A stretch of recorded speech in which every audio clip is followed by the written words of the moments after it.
Olá, tudo bem? Eu sou Arquimedes de Castro e hoje estou aqui para conversar com vocês sobre esse tema intrincado, complexo, que é a intervenção militar. Uma solicitação que tem sido feita por vários manifestantes nas ruas do Brasil.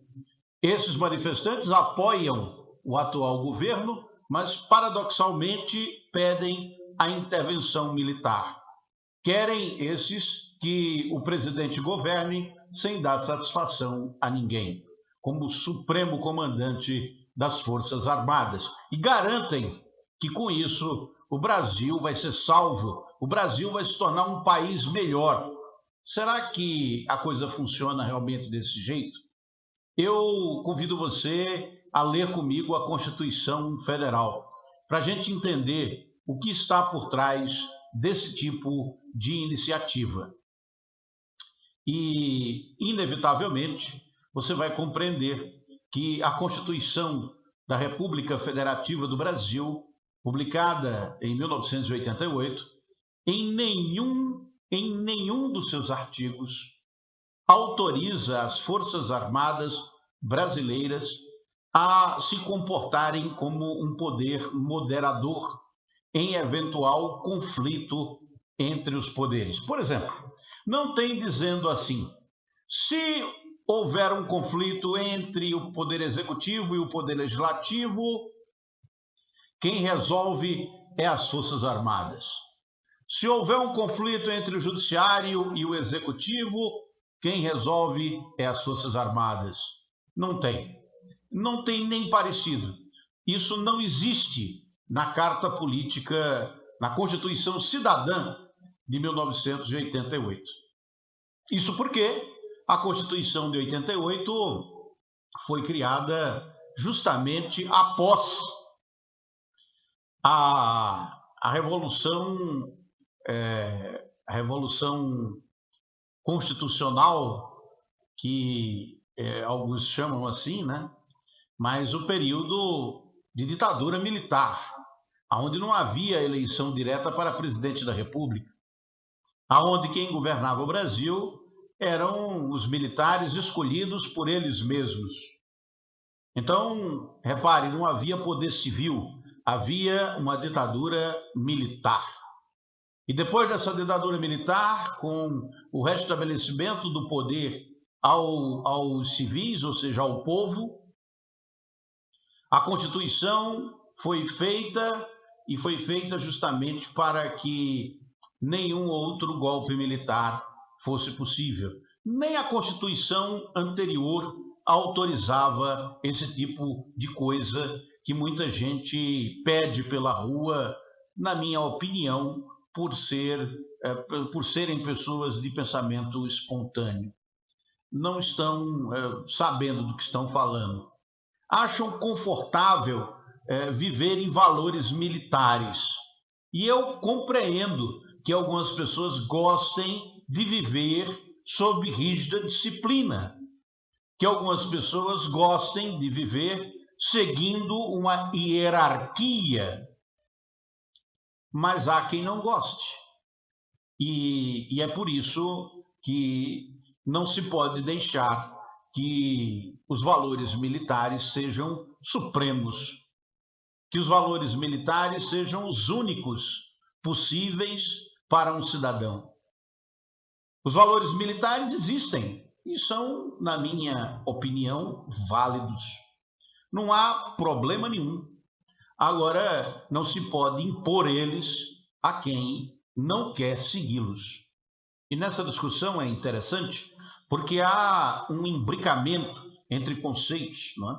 A junção dos valores militares e cristãos, de forma que eles se fundem e uma visão muito particular do Novo Testamento e da própria Constituição Federal dá ares de constitucionalidade a uma intervenção militar, a um golpe no Estado Democrático de Direito.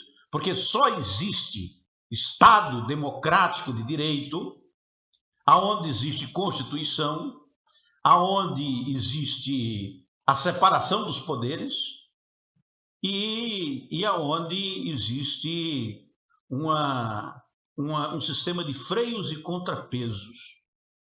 Isso quer dizer o quê? Isso quer dizer que se o presidente da República quiser, ele pode mudar a Constituição. Se o presidente da República quiser, ele pode criar uma lei que não existe e fazer com que essa lei passe a vigorar. O presidente da República, ele, se for contrariado pelo judiciário, porque o judiciário está querendo interpretar a lei de uma forma, o presidente pode mandar uma mensagem para o Congresso, até editar uma medida provisória que vá de encontro ao que decidiu o judiciário e assim, né, imponha a sua vontade política sob a interpretação que é julgada equivocada do Supremo Tribunal Federal, por exemplo. A mesma coisa pode fazer o presidente do Congresso Nacional. Ele, inconformado com uma decisão judicial, pode botar para tramitar uma lei, votar, aprovar, e essa lei passar a vigorar, inclusive contrariando a decisão judicial tomada. Repare, existem meios constitucionais para que os poderes se resolvam, sem que haja necessidade de um confronto, de um conflito ou de mediação das Forças Armadas. Então a pergunta que fica é: e esse artigo 142, o que ele quer dizer, afinal de contas? Então, vem para cá que eu vou te explicar. Vamos ler ele junto e devagarinho tentar entender o que diz o artigo 142 da Constituição Federal. Não é difícil, dá para qualquer pessoa entender. Está escrito, não está difícil de entender. Olha aí. Isso aí tirado da Constituição, tá? Capítulo 2 das Forças Armadas, artigo 142. As Forças Armadas, constituídas pela Marinha, pelo Exército e pela Aeronáutica, são instituições nacionais permanentes e regulares, organizadas com base na hierarquia e na disciplina, sob a autoridade suprema do Presidente da República, e destinam-se à defesa da pátria, à garantia dos poderes constitucionais e, por iniciativa de qualquer destes, da lei e da ordem. E aí, na frente, segue as emendas constitucionais que foram feitas a este artigo. Então, o que está dizendo aí? Que Marinha, Exército e Aeronáutica são instituições permanentes. Isso quer dizer que elas não servem a nenhum governo. Elas servem ao Estado brasileiro. Não servem ao governo, à conveniência política do governante de plantão. São organizadas de forma hierárquica, porque onde há disciplina. E estão sob a autoridade suprema do presidente da República. Isso quer dizer que o general que comanda a Marinha, ele tem que obedecer ao presidente da República. O general que comanda o Exército tem que obedecer ao presidente da República, comandantes da Marinha têm que obedecer ao presidente da República. Todos os comandantes das forças são submetidos à autoridade civil do presidente da República, que é eleito pela maioria dos votos. E a Constituição das Forças Armadas se destina à defesa da pátria e à garantia dos poderes constitucionais. Repare, cabe às Forças Armadas garantir a existência dos poderes do Legislativo, do Executivo e do Judiciário. E, por iniciativa de qualquer destes, ou seja, dos poderes constitucionais, agir para garantir a lei e a ordem. Ou seja, o Judiciário convoca as Forças Armadas para atuar durante as eleições para a garantia da lei e da ordem. O Poder Legislativo, pode convocar o Judiciário para operações de garantia da lei e da ordem, por exemplo, numa necessidade de conter, né, nunca foi necessário fazer isso, mas imaginemos que seja, uma invasão ao Congresso Nacional, o presidente do Congresso pode solicitar ao Exército que evite essa invasão, ajude a Polícia Legislativa e a Polícia Militar do Distrito Federal a conter essa invasão. E o presidente da República também, e já fez várias vezes, né, autorizou operações de garantia da lei e da ordem, inclusive no âmbito da segurança pública, notadamente no Rio de Janeiro, mas aconteceu também em outros estados da nação. Então, repare que a garantia da lei e da ordem, a função da Forças Armadas, da FA, Forças Armadas, é garantir a existência do Estado de Direito. Está escrito na Constituição. O artigo 142 não permite nenhuma interpretação de que, num conflito entre o presidente da República e o Poder Judiciário, o presidente não quer cumprir determinações judiciais, aí convoca as Forças Armadas para prender os juízes. Não tem essa previsão constitucional. Não existe isso. Não existe isso no Estado Democrático de Direito. O presidente da República pode fazer muita coisa, mas não pode tudo. Não é o dono da bola que, ao levar um gol, pode pegar a bola, botar debaixo do braço e ir para casa, inconformado com a derrota, por exemplo, de uma propositura sua no Legislativo, como foi essa da obrigatoriedade do voto impresso. Aí o presidente convoca as Forças Armadas e fecha o Congresso. Não gostei, quero que o Congresso faça aquilo que eu mando e não aquilo que a maioria dos seus membros deseja em voto público. Eles que foram escolhidos pela população, não, eu vou decidir. Não, o presidente da República decide tudo. E esse artigo 142, ele diz que não, que o presidente da República não decide tudo. Que as Forças Armadas, elas estão sob o comando do presidente, que é um poder civil. Agora, por que há essa interpretação de que é possível uma intervenção militar constitucional? Bom, a outra, a mais recente que teve, a de 64, ela não foi constitucional. Ela foi inconstitucional. A Constituição anterior, a de 88, ela não permitia o que foi feito. O que foi feito de forma inconstitucional. Foi um golpe militar que atropelou as regras do Estado Democrático de Direito. E a atual Constituição não permite um golpe militar. Mas por que os civis, né, querem um golpe, uma intervenção militar? Bom, primeiro porque nós temos milhares de cidadãos, milhões de cidadãos que são militares e que têm uma devoção pelos valores militares de disciplina, de hierarquia e de valores morais, notadamente baseados no cristianismo, que é o nosso caso aqui no Brasil. Então, esses valores estão acima de tudo para essas pessoas. Mas é preciso lembrar que nós vivemos sobre outro guarda-chuva maior, que é a Constituição Federal. E essa Constituição Federal, ela delimita limites para a atuação dos militares. Então, além dos militares, tem os seus familiares, enfim, ex-militares, é muita gente, são milhões de pessoas. E pessoas que nem são militares, nem são familiares de militares, mas que têm simpatia pela ideia do regime autoritário, porque acreditam que num regime militar autoritário há mais segurança, há mais ordem, há menos anarquia, o que é um equívoco. A verdadeira ordem e paz social só é possível num Estado democrático de direito, numa democracia. Não existe democracia nenhuma no mundo aonde as Forças Armadas sejam um poder moderador de conflito entre o Executivo e o Legislativo, entre o Legislativo e o Judiciário, entre o Judiciário e o Executivo.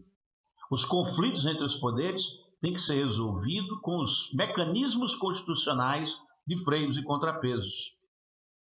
Não há outro meio, não há essa de, ei, chama os militares que a gente vai com canhões e tanques invadir o STF, invadir o Congresso Nacional. Não pode fazer isso. E aí algumas pessoas até defendem a criação de uma nova Constituição onde isso fosse possível. Ou seja, uma Constituição onde não existe cidadania, onde não existe direitos fundamentais. E essa Constituição não é possível para um país democrático. Os países democráticos são assim, né? Ganha quem tem mais votos. Às vezes quem tem mais votos não tem razão, às vezes quem tem mais votos está errado, às vezes a democracia apresenta falhas. Por exemplo, a Constituição do Supremo Tribunal Federal, do STF. Existem muitas críticas aos membros do Supremo Tribunal Federal. São 11 ministros, escolhidos por quem? Pelo presidente da República. Mas é o presidente da República que escolhe sozinho? Não. Quem referenda o nome é o Senado Federal, que pode rejeitar. Pode rejeitar. O presidente quer fulano de tal e fulano de tal não vai servir, o Senado rejeita e fica por isso mesmo. Não há o presidente como recorrer dessa decisão. Pode até recorrer ao Supremo Tribunal Federal, mas aí o Supremo Tribunal Federal vai fazer a interpretação constitucional que você vai ver agora, porque eu trouxe aqui para você ver junto comigo, só para a gente finalizar as nossas ideias. Olha aqui, o que cabe ao Supremo Tribunal Federal. Supremo Tribunal Federal, artigo 101 da Constituição, compõe-se de 11 ministros escolhidos dentre os cidadãos com mais de 35 anos, com mais de 35 e menos de 65 anos de idade, de notável saber jurídico e reputação ilibada. Parágrafo único. Os ministros do Supremo Tribunal Federal serão nomeados pelo presidente da República, depois de aprovada a escolha pela maioria absoluta do Senado Federal. Artigo 102. Compete ao Supremo Tribunal Federal precipuamente. A palavra é grande, difícil de entender. O que quer dizer precipuamente? A guarda da Constituição. Bom, precipuamente é porque cabe a ele como instância final de interpretação. O que o Supremo Tribunal Federal interpreta da Constituição é o que é, né? Decisão tomada finalística sobre a interpretação da Constituição. Ah, mas não gostei do que o ministro fulano de tal decidiu. Ah, eu não concordo com o ministro fulano de tal. Ah, eu acho que o ministro fulano de tal não é cristão, como eu sou cristão, porque eu sou mais cristão do que todos os cristãos que existem no mundo. Né? Os novos cristãos, esses que têm uma Bíblia de 20 páginas, onde está contida uma interpretação particular, né, pós-moderna do cristianismo, que mostra e tem como principal valor a prosperidade, né, é a teologia da prosperidade. Esses que têm essa visão estreita do cristianismo veem, por exemplo, em decisões do STF, um atentado ao cristianismo, né, quando dão direitos a minorias, por exemplo. E querem, por isso, destituir os ministros, querem que eles queimem no fogo do inferno. Senhoras e senhores, não é assim que a coisa funciona. Nós estamos aqui no Brasil sob a égide da Carta Política de 1988, a Constituição Cidadã. Fora dela só existe ditadura, sangue e ranger de dentes. Eu não quero viver numa ditadura. Nasci numa ditadura, me criei numa ditadura, aprendi a conviver com fascistas, mas eu não quero viver numa ditadura. Quero viver numa democracia numa república, aonde de 4 em 4 anos, de 2 em 2 anos, a gente escolha os nossos representantes, às vezes errando, às vezes acertando, e aí vamos, né, construindo essa nação que ainda não está pronta, porque nada que é humano está pronto, tudo está por fazer.